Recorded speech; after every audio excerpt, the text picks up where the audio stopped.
Maana mtatoka kwa furaha, mtaongozwa kwa amani. Mbele yenu milima na vilima vitatoa nyimbo, na miti yote ya kondeni itapiga makofi. Badala ya michongoma utamea msonobari, na badala ya mibigili muhadesi. Jambo hili litakuwa la kumpatia Bwana jina, litakuwa ishara ya milele isiyokataliwa mbali. Amen. Ndani ya kalenda kuna vitu mbalimbali, ambapo moja ya vitu vinavyokuwepo humo ndani ni masomo ya kila siku. Kuna masomo ya asubuhi, masomo ya jioni, kuna masomo ya siku za Jumapili kama leo, na tuna wazo la wiki pia ambalo huwa linatuongoza kila wiki. Kwa hiyo somo tulilolisoma ndilo ambalo leo Kanisa la Kiinjili la Kilutheri Tanzania linahubiri. Ukienda mahali popote, hili ndio neno litakalohubiriwa leo. Kitakacho tofautisha ni vile Roho Mtakatifu alivyomtumia mtumishi wa eneo husika. Ni vile Roho Mtakatifu atakavyokuwa amemtumia mtumishi wa eneo husika. Lakini neno hili ambalo tumelisoma leo ndilo ambalo Kanisa la Kiinjili la Kilutheri Tanzania tunalitafakari mahali pote. Tunapozungumza habari za kitabu hiki cha Nabii Isaya, wengine wanasema Nabii Isaya alipata neema hiyo ya kuitwa nabii, kuwa mtumishi wa Mungu katika umri mdogo. Umri mdogo, wanakadiria kati ya miaka 20 mpaka 25, na wengine wanashuka kidogo mpaka kuanzia 18 mpaka 25 hapo. Kwa hiyo amepata neema ya kuitwa katika huduma ya kumtumikia Mungu kama nabii, akiwa katika mazingira ya udogo sana. Na waelezaji wengine wanaeleza kwamba kitabu hiki cha Nabii Isaya ambacho kina milango 66. Kwa hiyo kama ungekuwa unaanza unasoma mlango wa kwanza, mlango wa pili, wa tatu, utamaliza kitabu cha Nabii Isaya utakapofika ule mlango wa 66. Na wanasema kitabu hicho kimegawanywa katika makundi matatu ama sehemu tatu kubwa. Sehemu ya kwanza ni ile inayoanza kuanzia mlango wa kwanza hadi ule mlango wa 39. Ni sehemu ya kwanza. Humo ndani nabii ameeleza mambo mengi sana. Ameeleza mambo mengi. Kwa mfano, anajaribu kuionya Yuda. Anajaribu kuikemea taifa la Mungu. Waache kuishi maisha ya dhambi. Waache kuishi maisha ya dhuluma. Waache kuishi maisha ya michanganyo, ya kuabudu sanamu na uovu wa kila aina. Anawaambia kwamba mambo kama hayo ni chukizo mbele za Mungu. Mungu hapendi, na yeye kama mtumishi wa Mungu anasimama kwenye nafasi yake kusema neno la kinabii kwamba hakika nawaambieni Mungu hapendezwi na matendo mnayoyafanya. Haishi hapo tu, anaenda kuongea pia mpaka na watawala wakati ule, akiwaambia kwa umuhimu wa kuongoza na kutawala taifa la Mungu katika namna inayostahili, katika namna ya haki, ili taifa la Mungu liweze kuwa katika usawa unaojitosheleza, na kwamba Mungu hapendi pale watawala na viongozi wanapokwenda tofauti na vile ambavyo Mungu anataka na vile Mungu anavyotaka. Kwa hiyo anawaambia wahakikishe wanaishi maisha ya uadilifu mno. Lakini haishi pale, anawaambia ikiwa mtakengeuka, ikiwa hamtatii, ikiwa taifa la Mungu halitakwenda kwa namna ambayo Mungu anataka iweze kwenda, mbele yenu ipo hukumu. Mbele yenu ipo adhabu. Mbele yenu hamwezi kuwa salama. Mbele yenu kuna mahali Mungu anataka aonekane kwamba yeye ni Mungu. Mungu mmiliki wa taifa la Israeli. Mungu mwenye taifa hilo. Kwa hiyo hakikisheni mnapoishi, mnaishi kama taifa la Mungu, linaloishi kwa namna ile ambayo Mungu anataka liweze kuishi. Sana wale ndugu hawakupokea ujumbe ule wa kinabii. Taifa halikuishi vile Mungu alivyotaka liishi. Wakaendelea na michanganyo. Wakaendelea kuishi wanavyotaka kuishi. Wakajikoroga kwa kadri wanavyotaka kujikoroga. Wakaenda tofauti na vile Mungu anataka waishi. Matokeo yake taifa lilipelekwa utumwani. Lilipelekwa uhamishoni. Lilipelekwa Babeli. lilipelekwa mahali wasipotaka kwenda. Walipelekwa kwenye ardhi wasiyotaka kwenda. Likapelekwa utumwani. Limekuwepo huko, tungehitaji kueleza kwa muda miaka mingi. Wanakadiria zaidi ya miaka 70. Takriban miaka 70. Wapo huko. Wapo katika hatua ya hukumu. Mungu anataka kujionyesha kwamba yeye ni nani. Kwa wasomaji wa Biblia, ukija ile sura ya 13, ukaenda mpaka sura ya 23, unaona jinsi Mungu pia ndani ya sehemu hiyo ya kwanza, Mungu anazungumza na mataifa yanayozunguka taifa la Israeli. Maana kuna wakati ambapo Mungu alipotaka kuwafundisha, kuwashikisha adabu taifa la Mungu Israeli, alitumia mataifa ya jirani.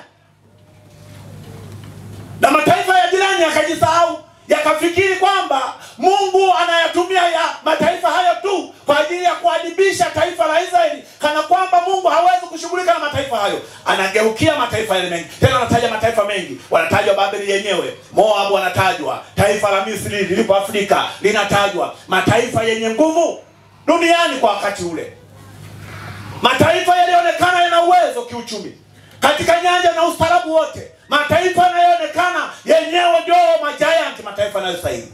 Mungu anataka kuambia, pamoja na mafanikio mlionayo, pamoja na ukubwa mlionao, pamoja na umaarufu mlionao, sikilizeni, sishughuliki tu na taifa la Israeli. Nina uwezo wa kushughulika pia na mataifa mengine. Nabii Isaya anapaza sauti nje ya mipaka ya taifa la Israeli.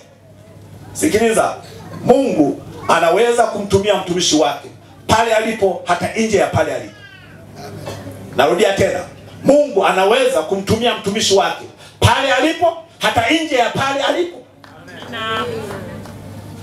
Nabii Isaya, kijana mdogo huyu, anapewa neema ya kuwa na ujumbe wa kusema kwa taifa la Israeli, lakini pia kuwa na ujumbe kwa ajili ya mataifa huko duniani. Kwamba vile ninavyoweza kuwashughulikia taifa la Israeli, nina uwezo pia wa kushughulikia mataifa yanayozunguka. Kwa nini? Kwa sababu mimi ni Mungu wa mataifa yote duniani. Mimi ni Mungu wa mataifa yote duniani. Hakuna taifa duniani lisilokuwa taifa la Mungu. Hakuna taifa lolote duniani lisilokuwa taifa la Mungu. Kwa hiyo vile Mungu anaweza kulifanya taifa A, anaweza kufanya taifa C. Kama Mungu anaweza kuligusa taifa D, anaweza kuligusa taifa E. Lengo lake, anataka wote waishi, wajue kwamba yupo Mungu mwenye kutoa mwelekeo na namna ya kuishi. Na Mungu anabaki kuwa Mungu. Hata kama ungetaka kukataa kwamba Mungu hayupo, bado Mungu yupo na anabaki kuwa ni Mungu. Sura ya 40 mpaka sura ya 55 ndio sehemu ya pili. Ukishatoka kwenye ile sehemu ya kwanza niliyosema, sura ya kwanza mpaka ya 39, sehemu ya kwanza. Kuanzia sura ya 40, kwa nini mnaosoma Biblia utakapokuwa unasoma uelewe kwa maana hiyo. Sura ya 40 mpaka sura ya 55 ndio sehemu ya pili niliyosema katika zile sehemu tatu.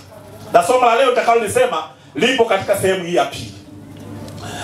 Mungu anashughulika mambo mengi katika sehemu hiyo. Nabii anaeleza, anajaribu kutoa picha ya hali ilivyo kule utumwani Babeli. Maana nimeshakwisha waambia walivyokiuka Mungu aliwapeleka uhamishoni.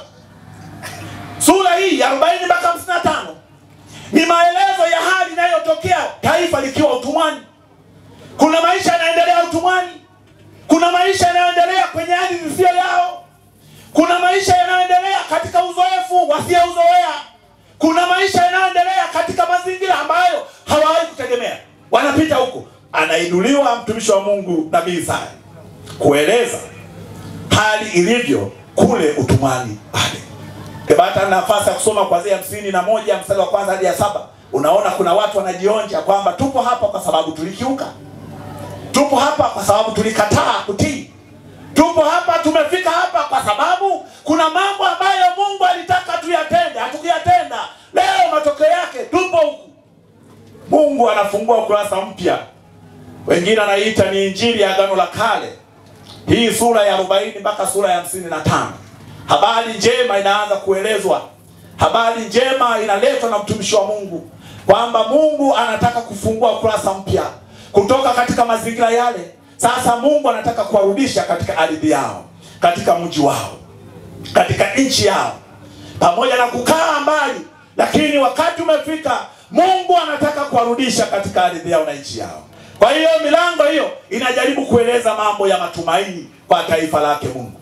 Ghafla anabadilisha nia ya Mungu. Baada ya kuacha utumwani, sasa anawabadilisha ili aweze kuwarejesha katika utumwa na mazingira yale ambayo wanapitia. Kwamba Mungu aliyewapeleka ndiye Mungu anayewarudisha. Bwana Yesu asifiwe. Bwana Yesu asifiwe. Ikiwa Mungu ana uwezo kuwapeleka, ana uwezo wa kuwarudisha pia. Kama Mungu aliruhusu watu waende, ana uwezo wa kuruhusu watu warudi pia. Amen. Ndio. Kuna mambo ambayo Mungu anaweza kuruhusu yapite katika maisha yako. Ikiwa ameruhusu yapite, ana uwezo wa kuruhusu kutengeneza sura nyingine mpya tofauti na ile uliyotegemea. Mungu ana uwezo. Mungu ana uwezo. Anajaribu kueleza yapo matumaini mapya. Mungu aliyewapeleka ndiye anayetaka kuwarudisha tena. Warudi wakaijenge nchi yao. Warudi wakajenge mji wao. Warudi wakajenge mahali kuliko haribika. Warudi waishi katika mazingira yaliyoharibika yaweze kuwa mazingira mazuri zaidi. Hii ni habari njema. Kwani Mungu ameamua kwa hiari yake kujenga upya watu wake. Mungu ameamua kwa hiari yake kujenga watu wake upya.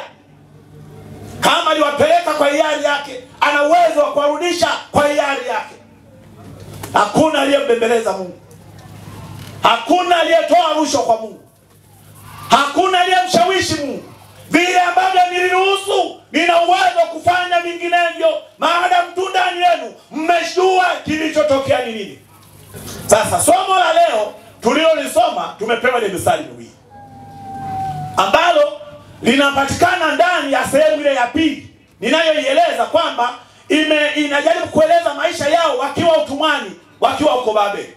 Maneno yale yanasema, naomba nirudie. Maana mtatoka kwa furaha, mtaongozwa na amani. Maana mtatoka kwa furaha, mtaongozwa kwa amani. Mbele yenu milima na vilima vitatoa nyimbo, na miti yote ya kondeni itapiga makofi. Badala ya michongoma utamea msonobari, na badala ya mibigili muhadesi. Jambo hili litakuwa la kumtia Bwana jina, litakuwa ishara ya milele isiyokatiliwa mbali. Maneno ya faraja kabisa. Maneno haya yanaonesha jinsi watu hao watakavyotoka huko uhamishoni. Sikiliza, nabii anasema hawajaondoka, ila anawaambia ipo habari njema mbele yenu. Mtatokaje? Mtatoka kwa furaha, mtatoka kwa amani. Milima na vilima na miti ya mikondeni itapiga makofi, itashangilia. Anawaeleza kwamba ipo kesho njema kwenu. Mungu anawarudisheni tena katika taifa lenu la Israeli. Mrudi muendelee kumwabudu Mungu katika roho na kweli. Kwamba watatoka kwa furaha na amani, maana hofu na mashaka vitakuwa vimekoma. Watatoka huko utumwani kwa furaha na amani, maana hofu na mashaka vitakuwa vimekoma. Furaha hiyo haitaishia kwa mtu tu, bali furaha hiyo itagusa hata uumbaji wake. Itagusa mpaka uumbaji wake. Yaani watakao furahi wakati hiyo taifa la Mungu linarudi katika nchi yao. Watakao furahi sio Israeli tu peke yao. Watakao furahi ni pamoja na uumbaji wake Mungu mwenyewe. Ndio maana nazungumzia habari za milima na vilima na miti vitaonekana vikishangilia ukombozi wa Mungu kwa nyimbo na makofi. Kwa nyimbo na makofi. Vilima na milima, miti vitaonekana, taifa la Israeli linaporudi katika nchi yao, linaporudi katika ardhi yao. Miti, vilima, mabonde vitaonekana vikishangilia ukombozi huo kwa nyimbo na makofi. Kweli, kweli kabisa. Huu utakuwa ni msimu mpya kwa taifa la Israeli. Huo utakuwa ni msimu mpya kabisa kwa taifa la Israeli. Kwa nini? Kuna urejesho ndani yake. Mioyo iliyojaa furaha ndio inayoonekana ina amani. Huko hakutakuwa na hofu wala mashaka tena. Wana matumaini makubwa. Matumaini makubwa ndani ya mioyo yao. Nabii haishii kutaja furaha ya milima, vilima na miti tu. Anaeleza habari za mimea pia. Anaeleza habari za mimea pia, kwamba Mungu atabadilisha hata aina ya mimea. Of course ni lugha ya picha. Atabadilisha na hata aina ya mimea. Badala ya mimea mibaya ya miba, pale imewakilishwa na mibigili. Sasa wabena huko ndani tunafahamu mibigili. Mibigili unazifahamu zile mibigili? Wale tuliochunga ng'ombe, halafu sasa wamekula wale jamaa wale. Wale jamaa wale wa zamani wale. Halafu una makorobasi. Halafu ng'ombe wameenda mahali kuna mbigili. Na inabidi urudishe. Utamu wake unaukumbuka vizuri, si ndio eh? Sasa nabii anaeleza jambo hili muhimu sana. Anasema kutakuwa na mabadiliko tena. Kutoka kwenye mibigili na michongoma kutakuwa sasa na misonobari na muhadesi. Kutakuwa na msonobari na muhadesi. Mibigili na michongoma ni ishara ya laana, matokeo ya dhambi. Unapozungumza habari za mibigili na michongoma ni ishara ya laana, matokeo ya dhambi, ishara ya uchungu, maumivu, kukwazwa na maamuzi mabaya inayoumiza.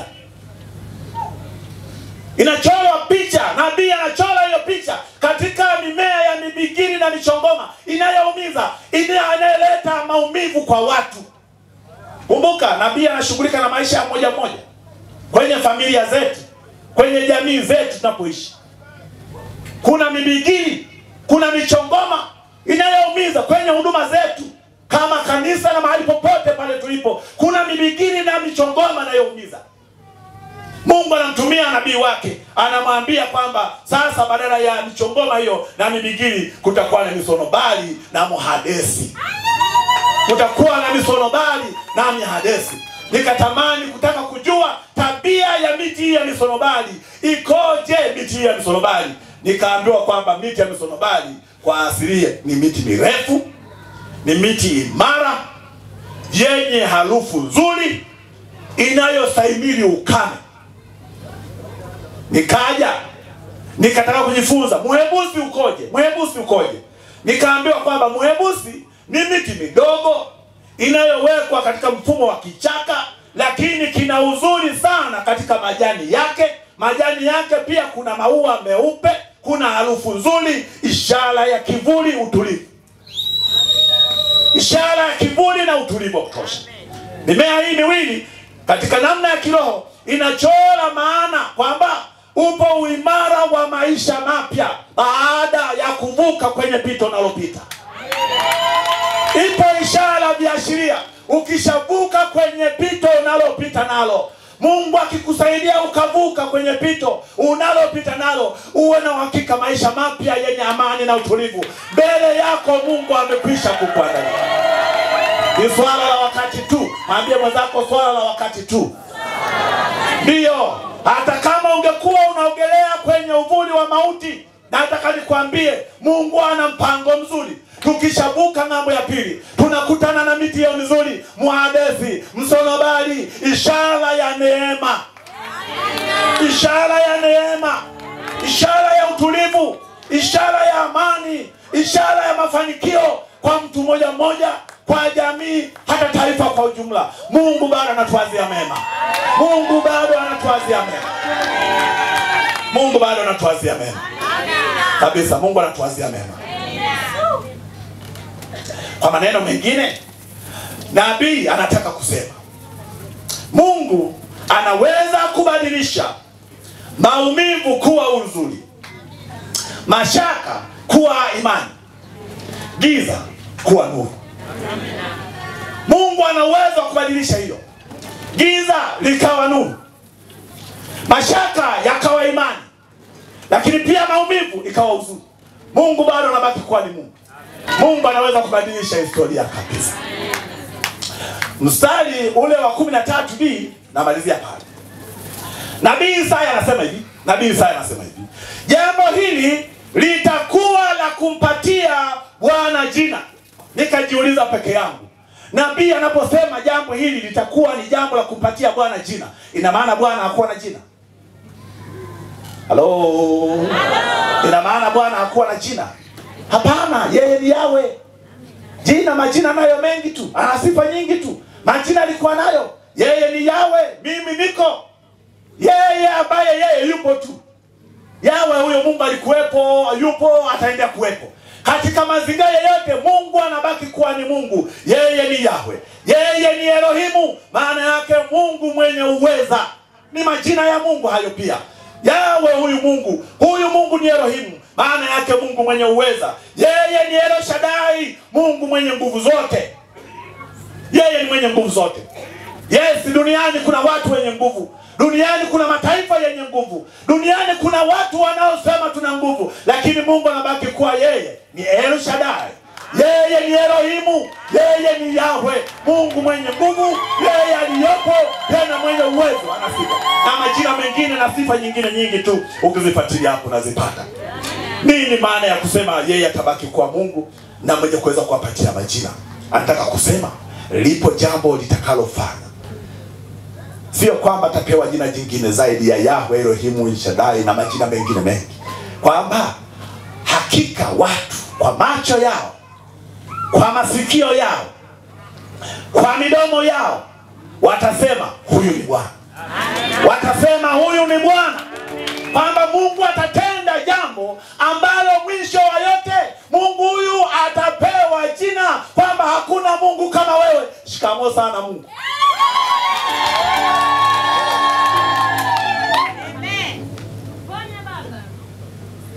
Mungu anabaki kwa Mungu. Mungu anabaki kwa Mungu. Hapa anaposema wakati utafika taifa la Israeli Mungu atawavusha, hatimaye mwisho yote Mungu atapewa jina, maana yake Mungu atasifiwa kwa viwango vya juu. Mungu atasifiwa kwa viwango vya juu zaidi. Kila mmoja atasema huyu ni Bwana. Maisha yako yatakuwa kama kioo cha utukufu. Hata kama saizi unajiona kama umedharaulika.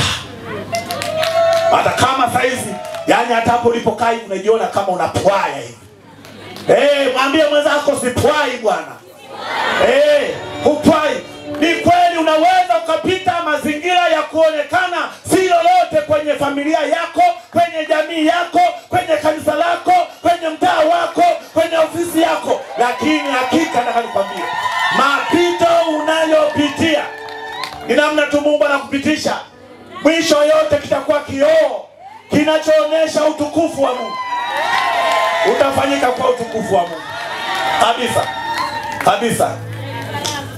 Kabisa. Kioo kitakachoonyesha utukufu wa Mungu. Sio maumivu ya jana. Hapana. Hakitakuwa kioo cha kuonesha maumivu ya jana. Hakitakuwa kioo cha kuonesha machozi ya jana. Hakitakuwa kioo cha kuonesha uchungu wa jana. Ni wakati tu, kuna mahali Mungu atakupeleka, unasimama kama kioo. Halafu kisimama na mimi anasema, huyu ni Bwana. Huyu ni Bwana, huyu ni Bwana. Si mwanadamu, huyu ni Bwana. Huyu ni Bwana. Anabaki kuwa ni Mungu. Nimalize kwa kusema yafuatayo. Hata kama kwa sasa umejaa hofu. Hata kama sasa umejaa hofu na mashaka, amini tu kwamba Mungu anaiandaa furaha na amani kwako.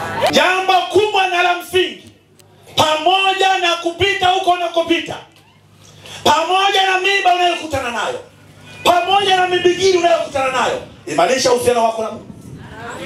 Imarisha uhusiano wako na Mungu. Maana katika uhusiano wako na Mungu ndiko Mungu ataongea na wewe. Mungu hawezi kuongea na mtu asiye na uhusiano na Mungu. Kwa hiyo imarisha uhusiano wako na Mungu.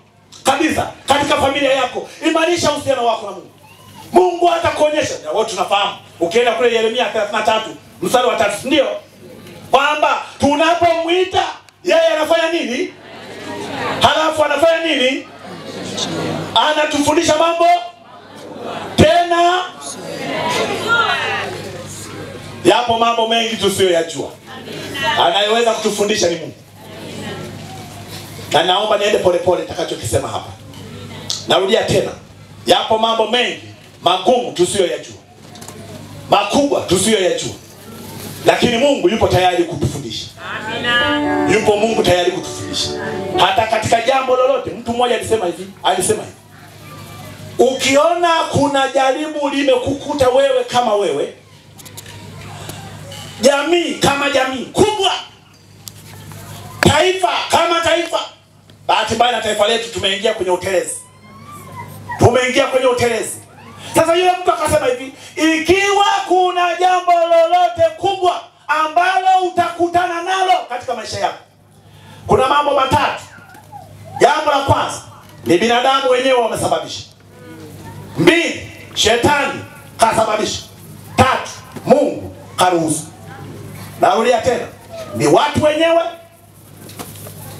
shetani ama Mungu mwenyewe. Niombe kanisa, rudini Yeremia 33 mstari wa 3. Naomba kanisa, rudini Yeremia 33 mstari wa 3. Duniani kunaweza kuwa na habari nyingi mno. Kunaweza kuwa na maelezo mengi mno. Kunaweza kuwa na maoni mengi mno katika hali yoyote ambayo tumekutana nayo. Mwenye maelezo ya kweli ni Yeremia 33 mstari wa 3. Mwenye maelezo ya kweli Yeremia 33 mstari wa 3. Maana usipokuwa makini mtu wa Mungu, mnaweza mkapeleka mashambulizi mahali fulani sio kwenyewe. Mnaweza mkapeleka mishale mahali fulani sio kwenyewe. Itoshe tu kwamba Yeremia 33 mstari wa 3 atatuambia ikiwa ni wanadamu, kwamba ni watawala ama ni watawaliwa, wamesababisha yaliyotokea, watambue kwamba Mungu hapendi yaliyotokea. Narudia tena, kwamba ni watawala ama ni watawaliwa, wamesababisha, wamehusika kusababisha gharama iliyotokea. Achana gharama nyingine, lakini gharama kubwa kuondosha uhai wa watu. Ni gharama kubwa ambayo Mungu hapendi hata mara moja. Hapendi hata mara moja. Lakini kama ni watawala ama ni watawaliwa, Mungu hapendi jambo. Yeremia atakwambia ikiwa ni shetani, mtu wa Mungu ulikuwa wapi? Achana kuangalia wapi, jiangalie mwenyewe, ulikaa wapi kwa nafasi yako mpaka shetani amefika alipofikisha.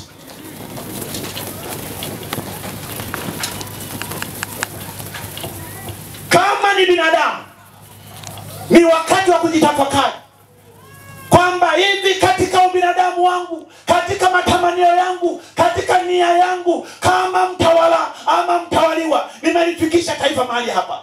Jambo hili linamkera Mungu, linamuumiza Mungu. Damu inalia. Kama ililia ya mtu mmoja tukai, Abili, kama ya mtu mmoja ilipaza sauti mpaka Mungu akasema aliyoyasema. Sembuse katika uwingi.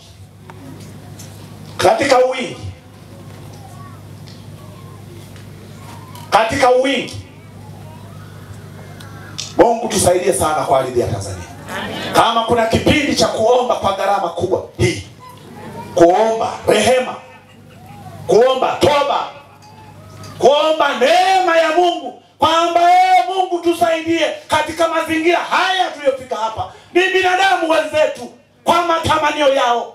Nasema kwamba ni watawala ama ni watawaliwa, lakini kama ni wanadamu, Mungu hapendi. Binadamu anaweza kuwa na mikakati na mipango ya kila aina, kwamba hebu tufanye hivi, ni mambo mazuri kabisa, lakini nikwambie kama ni vita kiroho, mtapanga vitapangika. Na shetani atasema nyinyi watu wa Mungu kaeni mnaangalia mipango. Nasema mipango ni kitu kizuri, lakini mipango bila nguvu za kimungu, ikiwa sababu ni ya pili, hatutoboi.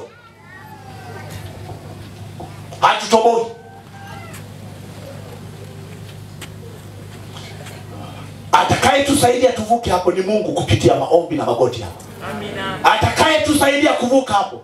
Acha mengine yote yaendelee. Ni mipango mizuri tu. Ngoja mipango iendelee. Ni mizuri tu, lakini kwa watu wa rohoni, piga ua. Mipango ya kweli, anza na toba. Na hilo ni jukumu la kila mmoja aliyopo mahali hapa. Na wengine tunakotoka, tuingie kwa gharama kubwa zaidi kuliombea taifa la Tanzania. Jambo la msingi. Lakini la tatu, Mungu anaweza kuruhusu. Haipingiki. Nimekwambia sababu kwa tatu. Moja, wewe mwenyewe kwa uzembe wako, kwa uchu wako, kwa tamaa zako. Mbili, shetani. Akaamua shetani kuvuruga tu. Kaingiza kaleta hiyo, yaleta basi hivyo, na bahati mbaya akafurahi kuona watu baada ya kumwomba Mungu wamtafute Mungu kwa gharama yoyote, kwa kutegemea Yeremia 33:3. Watu wamekazana kutafuta vyanzo vingine vya kidunia. Shetani atasema, "Safi, kazaneni huko, kazaneni huko, kazaneni huko." Halafu shetani nawapiga huko, nawapiga huko, nawapiga. Kila mmoja anakashaka, "Tumefikaje hapa?" Tumefika. Kwa nini? Maaskari mlilala. Maaskari wa Mji Mwema mlilala. Maaskari wa Magegere mlilala. Mimi nikisema maaskari simaanishi ndugu zangu wanaosaidia barabarani. Na maanisha ninyi ni maaskari wa Yesu. Amina. Ninyi ni maaskari wa Yesu. Amina. Mlilala. Lakini ikiwa ni Mungu aliyeruhusu. Mungu hawezi kuruhusu jambo asiwe na maana. Hiyo kumbuka, Mungu hawezi kuruhusu jambo asiwe na maana. Lolote lile akisharuhusu, anataka kutujenga, anataka kutulinda, anataka kutufundisha, anataka kututayarisha, anataka kutusafisha, anataka kututia nguvu na mambo mengine mengi. Kazi yetu ni kusema, Bwana tufundishe. Kwa nini umeyaruhusu haya? Waliiba wale watu. Kwa nini umeyaruhusu haya? Kwa nini? Maana tumekusihi sana Mungu, tuambie. Je, shida ni ya wanadamu? Shida ni ya watu? Haya yanayotokea, shida ni watu? Tumekuuliza, shida ni watu? Ni watawala ama ni watawaliwa? Mungu umesema hapana, hii si shida ya watu, si shida ya watawala, sio shida ya watawaliwa. Tumekuuliza Mungu, hapa pana mkono wa ibilisi? Umesema hapana, hapa sio ibilisi, mnamsingizia tu. Kwa nini? Mimi Mungu, maana yake nini? Kwa nini Mungu ameyaruhusu haya? Kwa nini Mungu ameyaruhusu haya? Ukishajua kwa nini Mungu ameyaruhusu haya, unapata nafasi ya kujipanga upya. Wenzetu walienda uhamishoni kuwa walijichanganya, akawapeleka utumwani. Lakini kwa neema yake Mungu aliwarudisha tena. Nina uhakika Mungu ataturudisha tena. Mungu ataturudisha tena. Mungu ataturudisha tena. Mungu ataturudisha tena. Na hili la mwisho sikupanga kulisema, limekuja tu. Mungu anisaidie sana. Tanzania, Tanzania, nakupenda kwa moyo wote.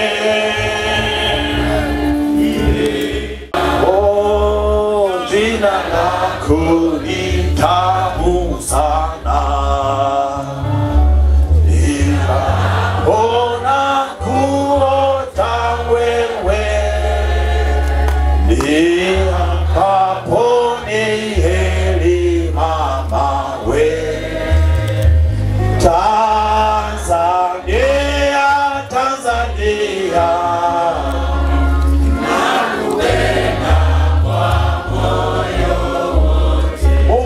Baba mtakatifu, tunakushukuru kwa ajili ya wakati mzuri huu. Asante kwamba ulishuka kuzungumza nasi. Asante kwamba Roho Mtakatifu kutuacha tubaki peke yetu. Umetutembeza kwa maisha yetu ya kila siku, ya mtu mmoja mmoja katika maisha yake, katika familia yake, katika jamii inayomzunguka. Lakini kipekee umeshuka kutusemesha kwa habari ya taifa letu, taifa zuri la Tanzania. Mungu tunakushukuru kwa upendo wako. Asante ulitujalia neema, ulituita tukatuweka katika ardhi ya Tanzania.